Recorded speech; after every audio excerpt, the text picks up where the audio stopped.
Nancy Wyman, State Democratic Chairwoman. Nancy, thanks so much for being here. And with us today is Nancy Wyman. This is the Donkey Talk Podcast with your host, Connecticut Democratic Party Chairwoman Nancy Wyman.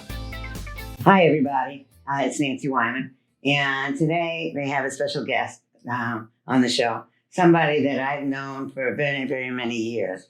And the first time I met him, it was in a basement of somebody's house when he was campaigning to be congressman. And there was about 15 people there. And of course, it was my first opportunity to ever met somebody that was running for Congress. And this man came into the basement and talked to all of us, talked about every issue that anybody could be interested in. But he was sitting there, and there was a man there at that time who was about 80-something years old. He happened to be the town chairman, Democratic town chairman's father. And the elderly gentleman was so excited about meeting this young man and talking to him, and how this then became a congressman, how he kept him so interested and giving so much of himself to the elderly, at the same time talking about the issues that, a young mother like I was at that time was very interested in, to all the interesting things of those days. So today it's kind of my honor and privilege to really have Sam Gejdenson, former congressman from the 2nd Congressional District, on our show today. He was born in the displaced persons camp in Germany and grew up on a dairy farm in Connecticut, in Basra. He worked in the Grasso administration and served both as a state representative and, of course, in Congress from 1981 to 2001. And now he does some great work at the Yale Center for Dyslexia and Creativity. Sam, welcome. It's really such an honor to be with you, and I'm so glad that you came to be with us. And I'm going to ask the regular questions, and then we'll go into other things. But I think everybody would like to know how you did get started in politics, and and why you did. Well, that meeting we met at in Ellington at Yale Cantor's basement was part of the reason that got me into politics. And the reason that elderly gentleman, his father, was interested in listening to me was because I could speak to him in Yiddish. That's right. And the reason I spoke Yiddish, my parents had survived World War II in Europe as Holocaust survivors. And when they came here, it wasn't that they just wanted to preserve the family's language. And so if you wanted to eat at home, you spoke in Yiddish. And the good news for me was I learned English from the Yankees across the street. And so my English is relatively without an accent, as is my Yiddish. And a lot of people I came over when I was 18 months old.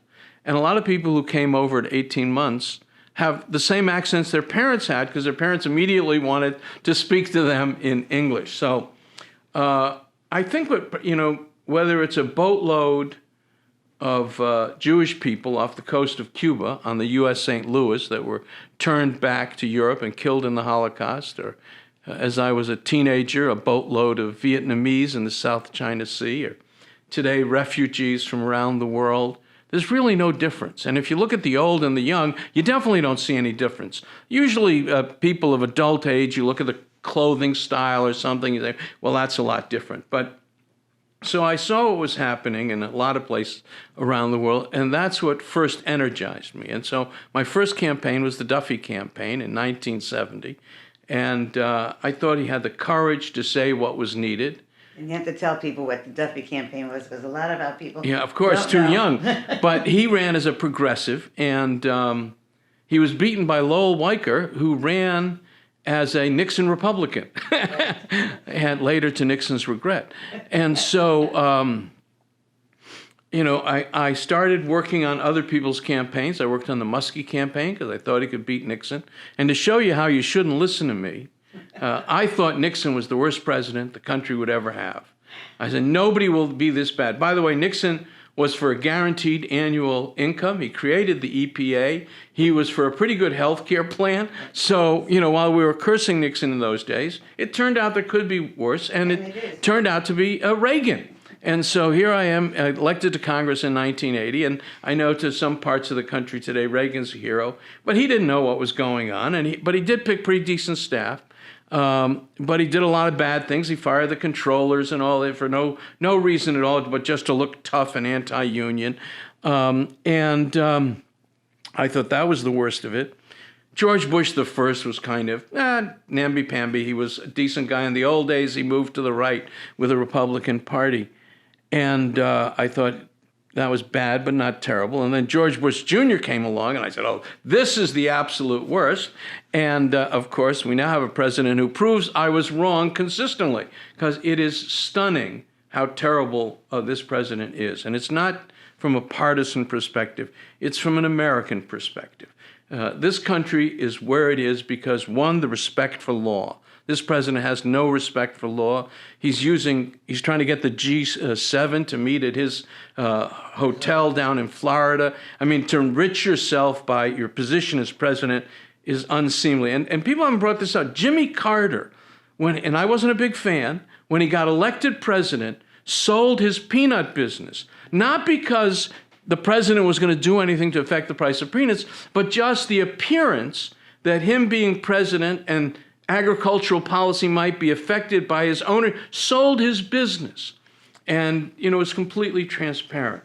So we're in a very dangerous place as a country, and I know there are other things you want to discuss, but every American really has to step forward, whether you're a Republican, Democrat, or an independent. And immigrants built the country, not me. I didn't contribute that much. I benefited a lot from the country. But anybody who's sitting at a computer and using an Apple computer is using a Syrian immigrant son's computer. And if we'd stopped that Syrian from coming into the country, Apple might exist, but it wouldn't exist in the United States. And if you look at the Nobel laureates we have every year, all of them or most of them are often people from another country because they're hungrier, they hustle, and they enrich America. The great strength of this country is because we let immigrants in. Now, we can't let everybody in, and I understand that. But if you look at Japan, Japan's economic crisis is fundamentally a result of an aging population that's not being rejuvenated by immigration. So anyway, I think we've hit the worst, I hope. I hope we'll survive this president as a great nation. We've lost our status around the world. We've lost our values in this country. The damage he's trying to do to the environment is just stunning. And if you look at I remember, when the news covered the Cuyahoga River being on fire. I mean, a river of water burning because of the chemicals in it. And I remember we couldn't afford a car with air conditioning. I'm not sure they had air conditioning when I was a kid. But we would drive on Route 32 from Basra to Ocean Beach in New London. And when we went through the Four Corners in Montville, even at a hot, humid day, we would roll the windows up because the stench of the water coming off the paper mills in Montville. And what would happen is it would change color depending on what color they were printing. And I'm not talking a slight shade. We're talking vibrant yellows, vibrant reds. I mean, they poured everything into the river. And in Sprague, I worked at MS Chambers, and the person I worked for had bought it from an old company. They used to pour acid into the stream. When they had acid they were finished with, they just opened the spigot and poured it into the river. And now we can put coal sludge into rivers again. Well, it's the next generation and this generation are going to pay for these things. And of course, climate change, where every scientist in the world's on one side, our president thinks it's a Chinese plot. It's just insanity. It's absolutely amazing. And it's amazing how many, though, the issues that you talk about from when you were younger to what is going on now, we see good changes, but we also see some things that are happening now that are bad changes. And anybody that talks about immigration in our country, if you're not an American Indian, right? And even they came here. They just came earlier. But you are an immigrant, and we have seen so many things that's gone on. I think a little bit, though, Sam, of when you were in the General Assembly, which is kind of interesting years ago, about you also didn't have a car. Well, I had a car at the beginning. It broke down. Broke down. And you want to tell people what happened when you had to get to the Capitol? Well, I hitchhiked, and I was always in favor of hitchhiking even before I needed it. And I remember once being at a Democratic meeting in the 70s as they were building the state party platform. And I recommended putting in a provision for legal hitchhiking stations. To make it safe, you would go to a spot on the highway, sign your name and address, and then the person who picked you up would sign in. And so there'd be legal places to hitchhike. And so you really began Uber. Pretty close. Anyway, I wish I had. Anyway, so C. Perry Phillips, who I think was a judge and a legal mind for the Democratic Party, said, well, we can't call it hitchhiking. Maybe we can call it non-gratuitous interdigital transportation. And everybody laughed, and that was the end of my great plan. That's a shame, because it could have gone. Anyway, so I had a Pinto with 142,000 miles on it. As a state rep in those days, we got 6,500 the good year and 4,500 the second year. And I didn't want to have I didn't want to be part-time, and I didn't want to work for some company who could decide whether or not I could go or be in conflict with. And I was living at home with my parents, so it was pretty easy to be idealistic. And then I got married, and I left because I couldn't afford to stay. But so we got 6,500 the good year, 4,500 the bad year.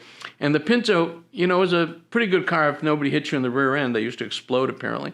But mine didn't explode, but at 142,000 miles, as I was driving down Route 2, both front tie rods let go. And the car came to a screeching halt, because when the tie rods let go, the wheels just, one goes right, one goes left. And so I scraped off the road, called my brother, who came with a case tractor and towed it home, and I hitchhiked to the Capitol. Yeah, it's kind of interesting. When I got to meet your brother, it was a day that, Sam, you were running, and it was kind of late at night, and somebody had to put up your signs. And at that time, your brother would come around with the truck and put the signs up as high as they possibly could. Because people would tear them down. That's right. Well, so one, my brother and my mother were the keys to the campaign, clearly. Mother went around and attacked everybody, and my brother put signs up, so the name got to be very, very knowledgeable, very well known. But my favorite story of my brother putting up signs, the Chachka brothers, who were lawyers in Norwich, Connecticut, said that he could put a sign on the roof of their building. It wasn't being used, and they didn't really care. So he went up and he put this 24-foot sign on the roof. Well, he put it on the wrong building, so he had to go take it off and move it over one building. So it didn't always work like clockwork. But I hope they voted for you anyway. Yeah, so they wish they were fine. That was good. When you look back now, Sam, what do you think some of the best legislation that you saw coming out of your time, either in the House, the State House, or in Congress, right? Well, it's funny. Some of the battles you would not believe. So I was supporting a bill to put curb cuts and have cities do curb cuts for handicapped people and UPS and FedEx people with their hand trucks and people with baby carriages. Well, Jerry Stevens, who wasn't a bad guy and was the Republican minority leader in the House, he went ballistic. It was a brutal battle. And, he foresaw cars driving up on the curb and killing people and it was just incredible. And so everything from kind of mundane things today to to giving people rights to have hearings on their utility rates in their hometown when the actual people could go. Because before that, they'd run these meetings in Hartford in the middle of the day when the average worker or family could not get there, and you'd never hear from the local people, and the rate hikes would pass without contact. But I had my fight with liberal groups as well. Nader's group, I think they're down the hall here, CCAG, they wanted lifeline rates. So the first 500 kilowatts would be cheaper. And I said, well, it sounded like a good idea, help poor people. So then I asked for the utility usage by income zip codes. And it turned out poor people used a lot of electricity. Why? People like us, we eat at restaurants. My wife has one house, I have another house. Both of our electric bills are lower as a result of that. So when you looked at it, there was no correlation between low energy bills and how poor you were. So, all these things that have worked out better now with some aid for energy use and what have you, based on income and all those things, have made a big difference. In Congress, the first thing that people I don't think understand is the best part of all these jobs is what you learn. I mean, you have a curiosity. If you have a curiosity about building, bring in builders. If you have a curiosity about the economy, you call up, somebody at University of Connecticut or Yale who's a Nobel laureate in economics, and they're happy to sit down and tell you everything. And so across the people come to you with problems, and sometimes, so we got hospice covered for Medicare. Because before, the federal government would pay for you if you stayed in a hospital for $1,000 or $2,000 a day, but a hospice facility that only cost a couple $100 a day in those days, they wouldn't pay for because it wasn't a hospital, and they only paid for hospitals. So we pointed out you can save a lot of money by doing this, and it's a nicer way to treat people as they're going out. So those things. One of the cases we had was a lot of embassies bring over their own nationals to work in the embassies in Washington, D.C. And then they take their passports away. And then they abuse them. They work them 7 days a week. They abuse them sexually. They physically abuse them. And then if they'd come to the U.S. government for help, we'd send them back to the country they came from where they had no rights.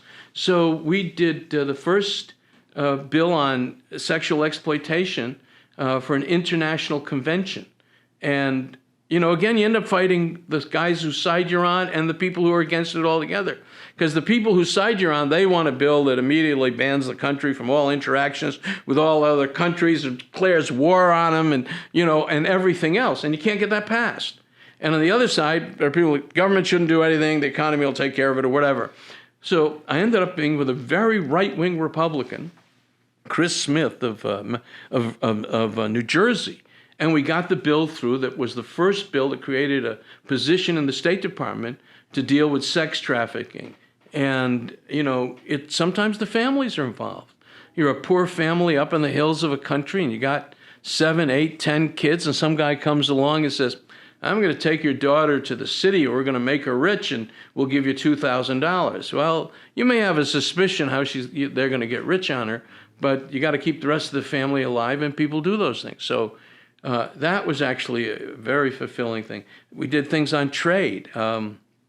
We had some insane laws on restricting the sale of American goods. And the first fight I got into with the State Department, I think Baldrige was the guy. He was Secretary of Commerce. Good guy, Mac Baldrige, Republican, under Reagan. And there was Gerber Scientific up in Vernon, Ellington, up there, Windsor. And Gerber was selling, I forget the price, I'm going to make up a number, I could be wrong, for maybe $1.5 million or $2 million, a digital cutting machine. Revolutionized the textile industry. I mean, this guy, who also was an immigrant, by the way, held an enormous number of patents, developed an incredible business in Connecticut, and he had this great machine, and countries wanted, I think Czechoslovakia wanted to buy 2 or 3 of them because they were doing textiles. And the Defense Department said, no, you can't sell it because it's got a 386 chip in it, which, was then the fastest chip that you could get for a computer. And I checked, I went back to them, I said, we can't give away our technology. They said, well, you can go to Radio Shack in Beijing, and they're already selling 386 chips. So I said, I called back, I said, you know what? If they want to buy 386 chips from us for $2 million a piece, sell them all they want. And we finally won that fight because it was insane. We got to protect our intelligence and our security, but we shouldn't cripple our business when there's no, benefit. It's kind of interesting, though, that you talk about securing our intelligence and whatnot now, and yet we have a president that thinks Russia is I think I've heard the other day on MSNBC, that the reason he doesn't want people to see his loans, and I don't, it's only one source so far on this, but it makes sense, that in order to borrow money through Deutsche Bank, he has Russian oligarchs as co-signers for the loans. And so he's indebted to them, and it can't, and I think that might be it. And the great thing about it, having been a state rep and lieutenant governor, is when you go out and meet all these companies and the people that work in them, sometimes it's not easy. So I was out at Command in Moosip, and I was against the B-1. And, a friend of mine who was against Why were you? Because it was a terrible plane. We've never really used it. The B-2 turned out to be a great plane. It was a stealth bomb fighter, made a lot of sense. I supported that. But the B-1 made no sense at all from an economic, strategic view. A friend of mine who was also against it said it was the best designed plane in the history of the world. I said, well, what do you mean? If it's the best designed plane, why are you against it? Oh, it's not a good plane for war. It has more parts made in more congressional districts than any other military piece of hardware. So, like the guys in Moosip were building one part of a wing or something. And so I went up there, and of course the owner said, I want you to meet Sam Gejdenson. He's voting against your jobs. Oh. And I had to explain that, you might get a few jobs from this little piece you're making, but you're going to lose your jobs on a lot of other products. And the hysterical thing just on how secrecy works. So Northrop, that was building the B-2, wanted me to vote for it, and I hadn't decided yet because I was looking at, the pros and cons and the costs and everything. And so I went out to California to look at the B-2, and it was top secret. They wouldn't let most members of Congress see it. They wouldn't let the generals see it. They wouldn't let the workers who worked on the plane see it. So when I was standing on a platform above the plane, there were curtains like every 10 feet. And on each of those spots, a worker could only get by tunnels, basically, to the spot he was working on, so he couldn't tell anybody about this secret piece of equipment. And it was pretty interesting. They showed me the most important secret was where the wing went into the fuselage, because that really helped with the quieting of the radar signal of the plane.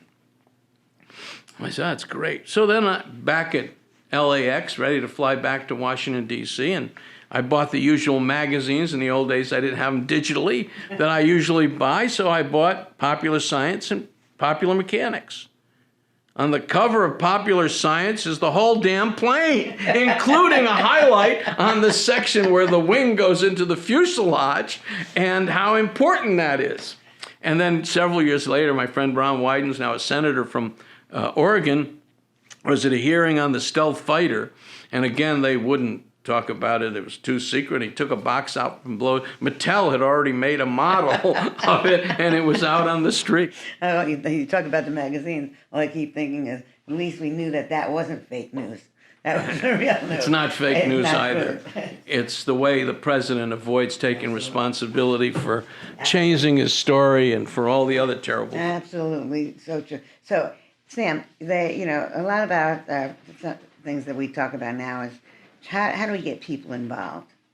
There are people that are kind of disgusted about what's going on in Washington with this president, and they're either angry enough that they want to get out there and do things, or they're disgusted enough and they're saying, none of it's good. Well, we need to get young people. He's involved. there because people stayed home.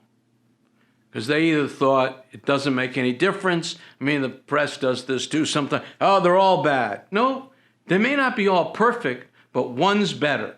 And that's all you get in life. And then if you don't vote, you don't count, and you have no impact. And when I was in Congress, I think that about then is when they changed the drinking age from 18 back to 21. It had been 21. During the Vietnam War, it was brought down to 18, and then after a while, they brought it back up. And I'd go to these high schools, and the high school kids would be all angry that, some 18-year-olds in early college years, angry that they couldn't drink anymore.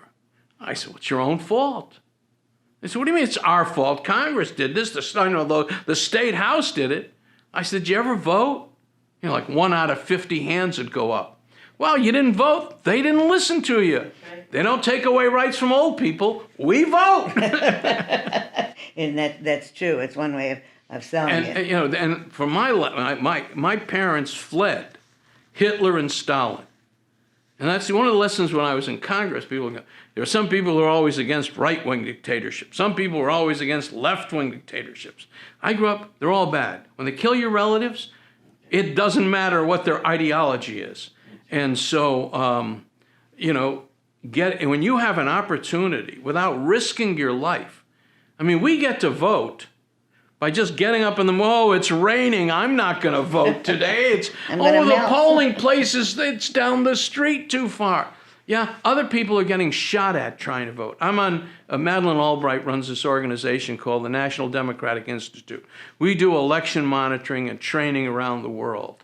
I've been in places where people still have the physical scars of being shot at, imprisoned for trying to get freedom and the vote for their people. And the fact that we yes, it's raining, it's cold. I agree we should have the whole day off. I think voting ought to be, you shouldn't have to register. That to me is insanity. If you're an American citizen, you ought to be able to vote. And, even in this state, which I love dearly and I think is better than 90% of the other states, if you miss a weekend at home, you can be off the rolls. I mean, I know people who've lived in the same town for 50 years, and they show up on election days, oh, we sent you a card, you didn't send it back. Well, we all get a lot of important things in the mail, so we're really paying attention to it. You're a citizen here, and I wouldn't say there's not even 0.25% of fraud in voting. And I'll tell you one quick story. In Connecticut. I had a couple of close elections, so I did some election work in Congress, and Loretta Sanchez beat Bob Dornan, who was known as B1 Bob. He was in the National Guard, and the only thing he ever did was jump out a perfectly good plane and crashed it into the water off California. But he was a very right-wing, very articulate. I say he was like a good hard drive without a processor. He had a lot of facts, but he'd come to the wrong conclusions all the time. So B1 gets beaten by Loretta Sanchez, and the Republican leadership decides stolen by illegal Mexicans. So we take a look at it, and I pull the Republican guy. I say, I don't think this is a good discussion for us to have. It makes us appear to be racist. And let me tell you something, if people are here illegally, they avoid contact with official government. They don't go down to register and vote as illegals. No, we're going. So we end up on the floor, and I think his name was Bill Thomas. He had one house with 50 people registered to vote in it, all different names. Another one with like 25. And prima facie evidence that this is fraud. Of course, he hadn't done his homework. I said, there are a lot of different names in those two houses.